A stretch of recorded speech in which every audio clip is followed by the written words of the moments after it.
তিন ব্যক্তির জন্য জান্নাত হারাম। এক, মুদমিনু খামরিন, যে মদ খায়, নেশা করে, নেশাখোরের জন্য জান্নাত হারাম।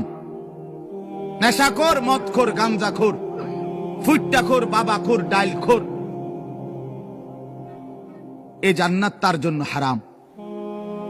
দুই নাম্বার হলো আকুল ওয়ালিদাইন, পিতা মাতার অবাধ্য সন্তান, মা বাপকে যে কষ্ট দেয়, মা বাপকে যে নাফরমানি করে, মা বাবার যে অকৃতজ্ঞ, মা বাবাকে যে জুলুম করলো, মা বাবার হক আদায় করলো না। আল্লাহ রাসূল সাল্লাল্লাহু আলাইহি ওয়াসাল্লাম বলেন জান্নাত তার জন্য হারাম। আর তিন নাম্বার, শুনতেছেন সবাই, সজাগ তো সবাই? তিন নাম্বার ওয়াদাইয়ুস, রাসূলুল্লাহ বলেন দাইয়ুসের জন্য জান্নাত হারাম। এখন প্রশ্ন হলো দাইয়ুস কে?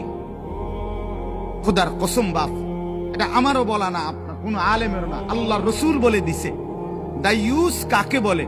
রসুল বলছে ওয়াদাইয়ুস আল্লাযী ইউকিররু আহলাহু আল খুবুস।